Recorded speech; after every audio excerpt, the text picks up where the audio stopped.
This week in comic books, I'm going to show you a character that's in here that's a lot more well known than you actually believe.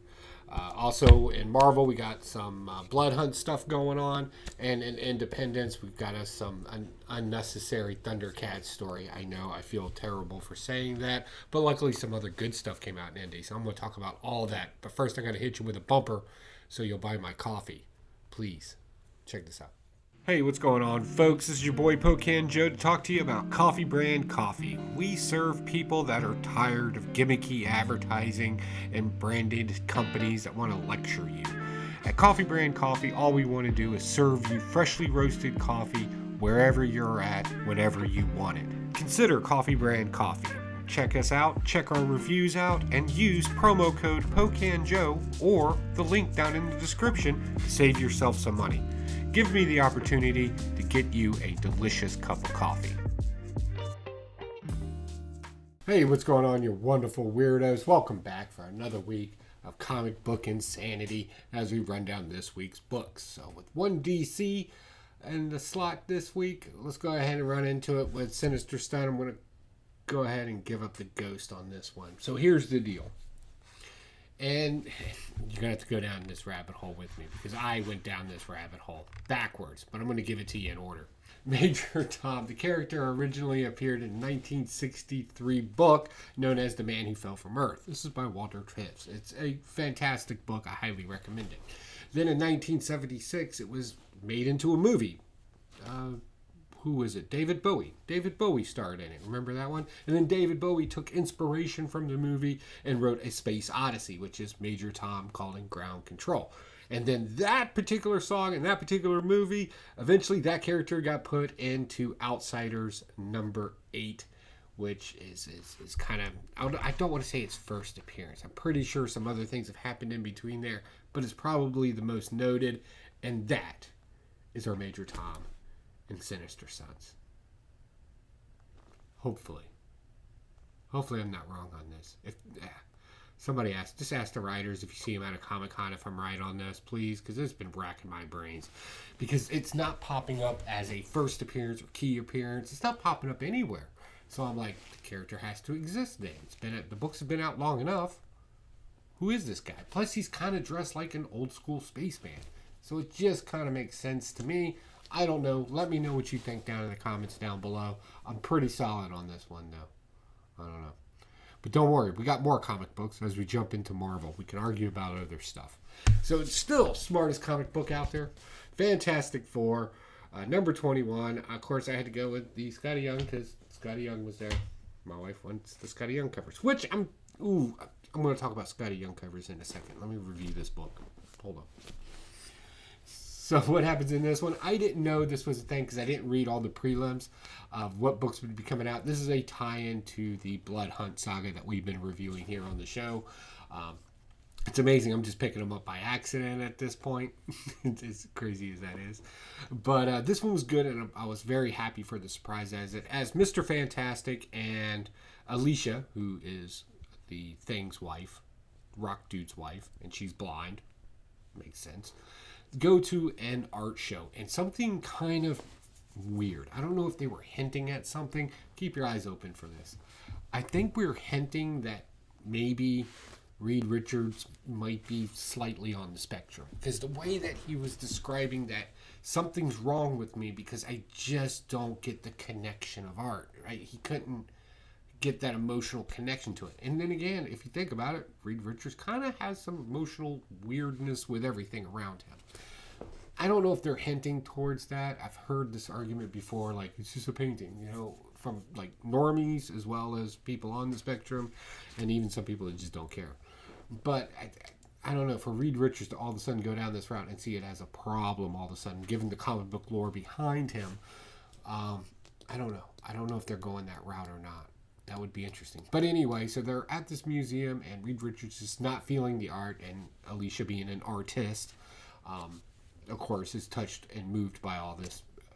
I know, there's somebody out there right now, why was she looking at paintings or stuff in it? It was a three-dimensional type of thing where people render the things in a textual format so blind people can enjoy art too. I should have explained that, which is something that actually happens, and it's super smart. So, yeah. Anyway, back to the story. And, of course, the thing happens. Power goes out. Vampires start showing up. They're biting people. They can't bite Reed Richards. He's made from rubber or elastic or something with woo-woo stuff like that. So Alicia comes up with the plan to kind of help save everybody, and then eventually they get to Madison Square Garden. Why Madison Square Garden? It has its own generators, and apparently, and this is where, I don't know, I want to know if this is possible. They were able to redesign the light structures. Go with me on this. Both LED and, of course, whatever's in Madison Square Garden. I assume LEDs, maybe they're giant bulbs. I don't know. But they restructured them to go full spectrum, which would give them UV rays. I don't know about that. That seemed a little bit of a stretch. Without having to take the thing apart and reconfigure it, that just seemed weird to me. But you got to fight the vampires. You got a blind lady. You got a rubber band man, and a bunch of innocent people. Why not? Just go down that road. I can appreciate some woo-woo. I really can. The sheer fact that they knew that light is different than sunlight surprises me. So. In most comic books. So as they try to get through this, and of course then the pain starts to happen, what's going on with the rest of the family while we're here, kind of bogged down into this mess, and how does that happen? Eventually, our cliffhanger in this one, I'm going to spoil it. The vampires decided that if they just jump from a high enough place in enough bulk, meaning many of them, that they can survive long enough to cut the cables. And basically it's like a TV dinner in that place at that point. Some sacrificial vampires out there, boy, because they ain't going to eat anything. The rest of the fam will. I guess. I don't know. It was weird, but it's still my favorite comic book out there right now that I enjoy reading. I actually look forward to it. All right. Moving on to Incredible Hulk. This is number 13. And, man, 13 is just an unlucky number. First off, I'm not a fan of this design. This kind of Scotty Young design of it. It just looks like a fat green blob, but whatever. I'm not the cover fan here. My wife is. And I'm slowly getting pulled off this story. I'm just going to go, I almost feel like at this point I'm just justifying it. And I shouldn't have to do that to enjoy a story. Because this entire thing was about them going into a woo-woo prison made by Dr. Voodoo, who's running the Strange Academy right now, and to find a shaman guru, right, to give them the recipe, I guess, to make a type of body, because their friend Charlie is stuck in a porcelain doll and it needs a body to go into. But then, he just gives them another step to go on to. It's just another side quest in this. This thing's nothing but side quest. And the whole Fractured Sun storyline is so buried into these other little side quests at this point that you forget what the story's actually about. This whole Fractured Sun thing. I want make me feel that story. Stop telling me it's going on and just give me the story already, instead of every other issue making me run down some other thing that's totally irrelevant to the story itself. Now, one can't argue, and I'll give you the benefit of the doubt, maybe that is the main story. Maybe that is the story they're trying to tell you. And I say, haha, no, it can't be, because we keep bringing up the antagonist who keeps reminding us that Hulk is special and Hulk is this and the green door is that and all this other stuff, and then just randomly disappears. So I can't even buy that. I need to drink coffee brand coffee real quick.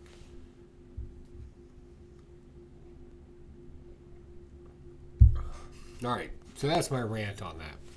I don't know. Honestly, it's moving to the back of the decision list. I can't, I want to spend money at my comic book shop, right? But, so, I make sure I get a certain number of books or a certain value of books to buy. And sometimes things just don't make it because something else new came in. And unfortunately, I think that's where Incredible Hulk's going to end up. Sorry. All right, moving on. We got Strange Academy. With number 2, this is a light touch-in to the whole blood hunt thing that's going on. And this is getting weird, too. So we got a school who now has a vampire in it. The Darkhold is personified as a child now in the real world. And it doesn't, he, she, it, and I'm not like trying to be like pronoun weird, but it's just magical woo woo at this point. So it's really nothing.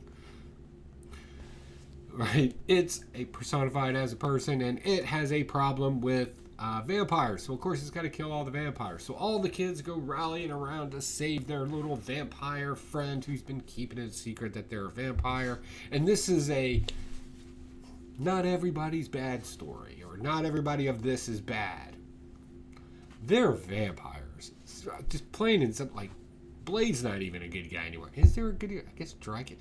It's a weird time when we say Dracula's the good guy in a story. 2024. It's right.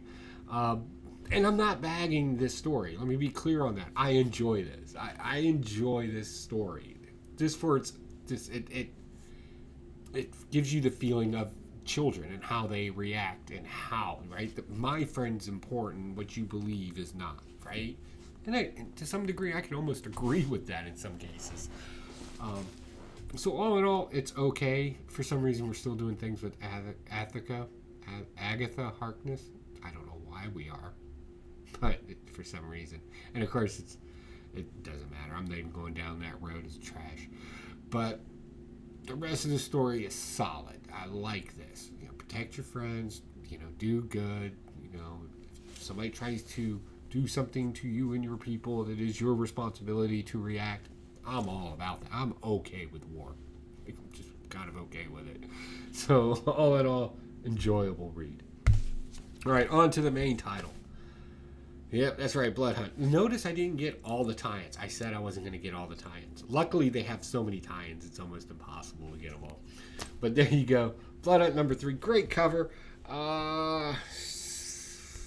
This was trash. I'm just going to say it. This was not a good story. And I'm not saying I didn't. There's a difference between when you like something and it's bad. Like, I love some trash movies and shows out there, right? But I watch them. And then there's, like, things I just don't like that just, their very existence offends me, right? And then there's, of course, things I like, things I love, blah, blah, blah, blah, right? We're human beings, right? It's not linear. So, in this one, you had about 4 pages of Wade Wilson, our new Captain America, giving us the most god-awful motivational speech of all time, where he just lists off comic book historical events, you know, like Galactus tried to take us over, and we said no.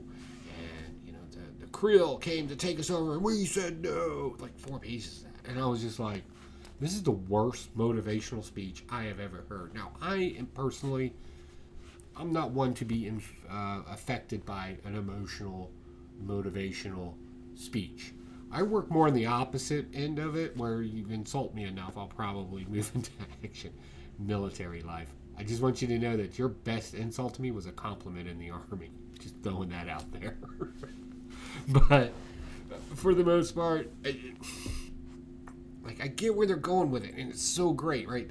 Blade's daughter is kind of the highlight in this. That's fine. Legacy, I get, is important. Anybody that's saying, oh, another female lead, strong woman, I'm not getting that vibe from this character. What I'm getting from it is just the same way we would look at Wonder Woman being the hero of her story. And this is her family story. And Blade, unfortunately, is the bad guy, who just found out that he's the bad guy in this. By Dracula, the hero. 2024. It's weird times. Okay.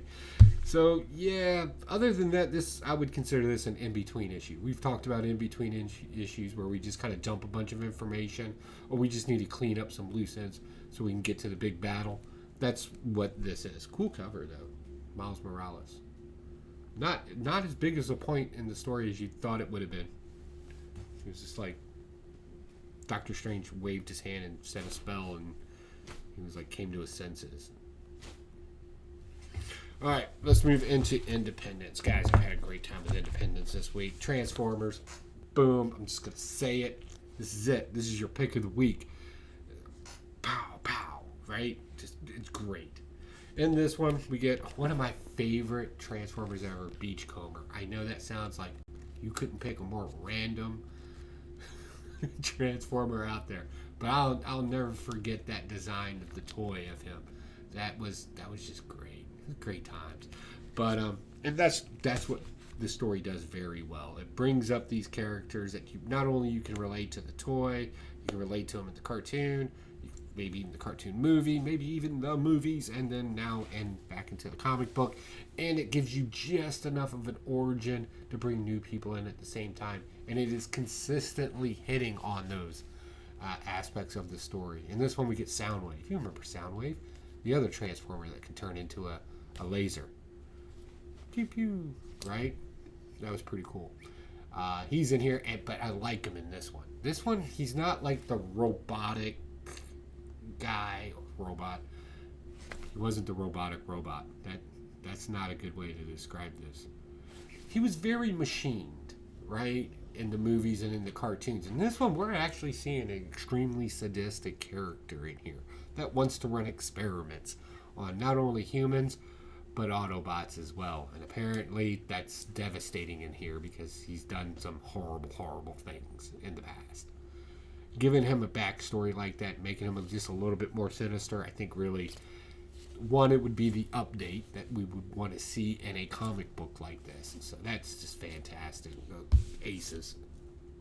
And Optimus Prime gets all shot up again. So far, Optimus Prime has made a really good target in this series because he's been just torn up from the floor up. Oh. Okay. Oh, and Spike does some really cool stuff in here too. I always forget to talk about the humans in it. They do some cool things too. Notice it's called Transformers, not humans. Just saying. Just throwing that out there. Alright, next, Thundercats. So this missed for me this week. I don't get this. And this is issue number 5. This book didn't need to happen. It really didn't need to happen. Anytime we take a piece of property, I don't care which one you want from the 80s, right? Because that's my expansive knowledge, not because I'm trying to limit your decision. The event and how people worked through the event was the lesson, and then like you gave like a quick, PSA on it or whatever, or a quick one sentence just to kind of clarify, right? In this one, we get a whole comic book of Shatara telling Lion what it is to be a leader. And I know she's coming out with her own series, and this was probably the push into it, but this seemed very generic to me. It did. Just the whole fight me thing. Like, I don't understand. So first, the whole thing starts off with fight me, you little cub, calling him a cub, and he tries to fight. And of course, he's basically a child trapped in a man's body, much like your boy Pocan. But and this doesn't do well, right? She whips up on him, but he's the Lord of the Thundercats. But you need to learn to be. And then they have like this long heart-to-heart about, I don't know. I want to say feelings, but it wasn't even feelings. It was just like responsibility, duty, honor. Honestly, I read it twice. I have no idea what they were really talking about in there. Just chit-chatting back and forth. And then they fight back again, right? And then eventually he gets the big punch into the gut, right? Knocks her on her tushy. And now he's a leader. You miss me with that. That is such trash. That is so trash. It's not. No. The event that they overcame, right, and learned to work together, that was the moment. It doesn't need much more of an explanation than that. Yeah, it missed. That and the art is still weird in it. Like, I think I'm going to comment that on every time. Like, I try not to be judgmental of heart, but the design choices in this, I don't know what they were. Like, I don't know. Maybe, if you like the art in it, let me know. I'll shut up about it. But I don't know. This is weird looking. So, yeah. Done. All right. Dick Tracy, number 2. Solid. If Transformers didn't come out this week, this would have been your number 1. Just telling you right now. I like this because Dick Tracy, we're going back to old school Dick Tracy, where Dick Tracy had like the female reporter, and then there was like another random guy that was like an old combat buddy of his from back in the day, old vet buddy, right? That's where we're at now. His vet buddy is on par with him. They're going to go solve the mystery together. Flat Top is a lot more sadistic. Again, great way to update a character that can be kind of, right? You update them, make the bad guys a little bit more violent, make them a little bit more sadistic. It's a great upkeep to it. And then there's ways to make your hero even more heroic, and they did that in here as well, making Dick Tracy a solid veteran with probably a traumatic backstory to it. There is. It's traumatic. Right? As they go down to solve the crime of not only who shot up the reporter in the diner, but also who killed Pat, his battle buddy, if you will, who killed his brother. You're following. So yeah, interesting. I like this, and we already kind of know who it is, right? It's Big Boy, and it's Flat Top, and the whole gang-related thing. But there's a whole real estate thing that's going on, and there's the mystery and the intrigue, right? When you know the characters that are in play, right? You have to throw something that to entice the reader even more, and this kind of weird real estate scam thing that's going on, plus a gang war on top of it. That's home run right there. That's going to be pretty solid. So yeah, Dick Tracy, solid read, loved it. Last but not least, Rifters. I would like to tell you about this comic book. We're going to say it. It's not a comic book. This is not a comic book. I'm sorry. Look, I get it. It comes in the size. It has panels, right? There's quirky characters, lots of color, and there's dialogue in it. It's obviously a comic book. Well, if it is, it's a really bad comic book. This would make a better Netflix series that nobody would watch. But Netflix would love to promote it, I'm sure. It's like, you should really go sell it to them. All right, so what's my problem with this book? So we got a time variant, Time Cops, right? Let's call it what it is. The first part of this book goes through this long explanation about how time travel was invented, and then it was held for scientists only, because only scientists can understand the ramifications of time travel. Right? And then somehow or another, some president came along, commercialized it for everybody, and now everybody's time traveling. So, of course, there needs to be a way to kind of police this up. This police force kind of gets established. And the guy that's giving you the full history of this is on a date, explaining it to his date. For some reason, you would think it would be pretty well known if it's so commercialized at this point. Oh, by the way, this takes place quite some time in the future from now.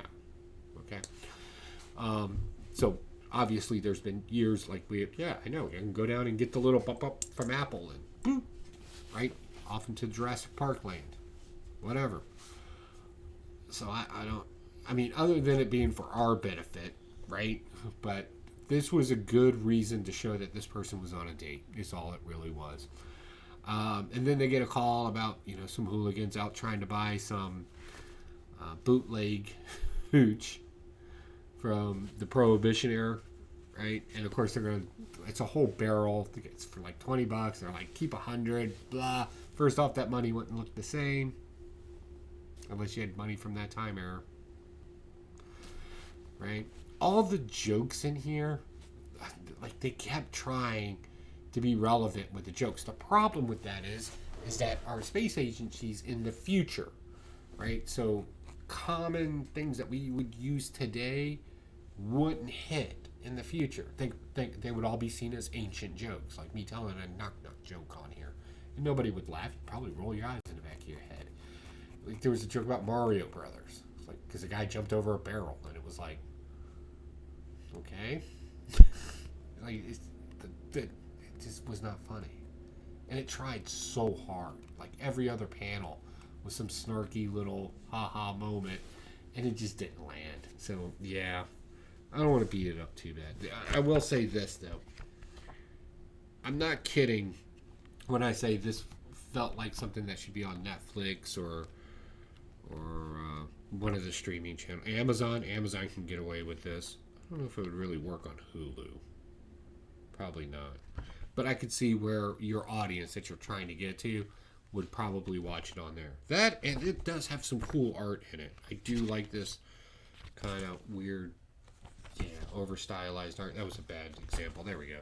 The use of colors, classic paneling going on, right? Hyper realistic faces, all that solid 10. But as a comic book, no, it needs to be a show. I would probably pitch it as a show. But then again, that's just my humble opinion, and that's the end of this week's comic book review. So definitely let me know what you think. What did I miss? Did you like any of this? Hate any of this? Let me know. I want to hear, because I always want to know if there's something I'm missing. And I'm always happy to hear you out. So other than that, as you're watching this right now, I'm at HeroesCon. I pre-recorded this. So yeah, I'm down at HeroesCon. So if you're somewhere around here, DM me down below. Love to, we can catch a early dinner and late cocktails. Whatever you want to do. I know a bunch of other YouTubers going to be around there, and I made a little surprise that we're going to put around the comment. You know what? I made coins, because the way that just sounded, somebody's going to think, they're going to think I'm putting boom booms. I'm not. These are coins that I made. So we're going to be hiding those throughout the Comic-Con. So if you find one, definitely keep one.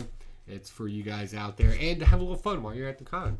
Maybe a little scavenger hunt type of thing. I don't know. We'll see. All right, guys. I'll talk to y'all later. Bye.